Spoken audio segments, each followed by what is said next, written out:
जय श्री राधे, जय श्री कृष्ण। दोस्तों, मैं राघव शास्त्री वैरागी स्वागत करता हूं आपका एक और छोटी सी कहानी के साथ में। तो दोस्तों, ये कहानी ऐसे व्यक्ति की है जो भगवान को नहीं मानता था, कभी भी भगवान को नहीं मानता था। वो समझता था कि हम जो करते हैं हम खुद ही करते हैं, भगवान कुछ नहीं होते। बड़ा टेंशन में था और कुछ समय के बाद में उसके ऊपर बहुत सारा कर्जा हो जाता है। उस कर्जे से बड़ा ही परेशान रहने लगा। तब एक पंडित जी मिल गए उसको। तो उस पंडित जी से पूछा कि भाई मैं बड़ा परेशान हो गया हूँ, आप कोई उपाय हो तो बताइए। पंडित जी ने कहा कि तुम ऐसा करो कि भगवान श्री कृष्ण की एक मूर्ति ले जाओ और भगवान का पूजन करो, भगवान तुम्हारा सब ठीक कर देंगे। जब इस तरह उसने सुना तो पहले तो उसे भरोसा नहीं हुआ। उसके बाद में थोड़ी देर सोचा तो उसको लगा कि हाँ, हमें भगवान की पूजा करनी चाहिए।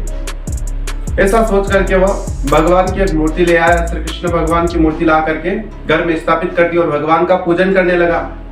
विधिवत शाम सुबह और दिन में भगवान का पूजन करने लगा। धीरे धीरे पूजन करते करते 1 साल निकल गया, परंतु भगवान प्रसन्न नहीं हुए। उसके जीवन में कोई परिवर्तित नहीं हुआ, कोई परिवर्तन नहीं हुआ। बड़ा दुखी हो गया। एक दिन फिर घूमते घूमते पंडित जी के पास पहुंचा। पंडित जी से कहा कि आपने भगवान श्री कृष्ण की पूजा बताई थी, मुझे पूजा करते करते 1 साल हो गया, परंतु मेरी लाइफ में कोई चेंज नहीं आया। आप कृपा करके कुछ अच्छा उपाय बताइए।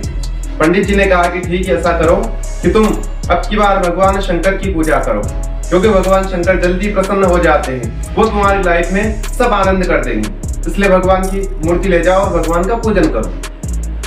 व्यक्ति को बात समझ में आ जाती है और दूसरे दिन ही वो भगवान शंकर की एक मूर्ति ले आता है। मूर्ति ला करके जहाँ पर भगवान श्री कृष्ण की मूर्ति थी उसे उठा करके एक साइड में अलमारी थी, उस अलमारी में भगवान की मूर्ति रख दी, श्री कृष्ण भगवान की। और वहां पर जो मंदिर की जो मेन मूर्ति थी उस जगह भगवान शंकर की स्थापना कर दी। भगवान की पूजा करने लगा। 2, 4, 8 दिन 10 दिन निकले।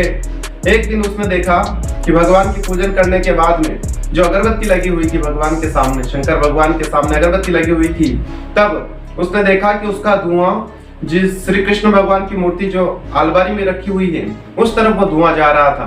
तो उसने सोचा कि मैं भगवान श्री शंकर की पूजा करने लगा तो श्री कृष्ण भगवान को बड़ा क्रोध आने लगा और वो अगरबत्ती का धुआं अपनी तरफ खींच रहे हैं। उसको बड़ा गुस्सा आया कि इतने दिन मैंने पूजा पाठ सब कुछ किया, परंतु इतने दिन तो कुछ नहीं किया। आज जब भगवान शंकर की मैं पूजा कर रहा हूँ तो ये अगरबत्ती का धुआं अपनी तरफ खींच रहे हैं। ऐसा देख करके उसने एक पट्टी निकाली और पट्टी लेकर के भगवान श्री कृष्ण के मुंह पर बांधने लगा। जो ही भगवान की मूर्ति हाथ में ली, मुंह पर पट्टी बांधने लगा, जो ही भगवान श्री कृष्ण प्रकट हो जाते ही उसका हाथ पकड़ लिया। जब हाथ पकड़ लिया तो वो भी चकित हो गया भगवान को देख करके। उसने कहा कि प्रभु, मैंने 1 साल भर से आपकी पूजा की, आप तब तो नहीं आए और अब अचानक कैसे आ गए। भगवान श्री कृष्ण ने कहा कि भाई, तुमने 1 साल से मेरी पूजा नहीं की, केवल मेरी मूर्ति की पूजा की है, इसलिए मैं प्रकट नहीं हुआ। परंतु आज तुझे दिल से तूने मुझे मान लिया। आज तुझे लगा कि हाँ, इस अलमारी में भगवान श्री कृष्ण साक्षात विराजमान है और वो ये अगरबत्ती का धुआं खींच रहे हैं। आज तूने ये मान लिया कि हाँ, स्वयं मैं विराजमान हूँ। तो जब तुमने मान लिया तभी मैं प्रकट हो गया।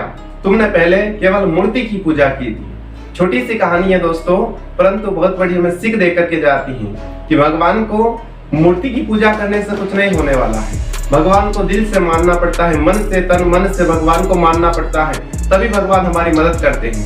अन्यथा केवल मूर्ति की पूजा करते रहते हैं तो उससे कुछ होने वाला नहीं है। इसलिए आप भी भगवान को दिल से मानिए, दिल से उनका पूजन करिए, आपका भी कल्याण अवश्य करेंगे, आपका भी हर समस्या में वो समाधान करेंगे। तो मिलते हैं ऐसी अगली कहानी के साथ में।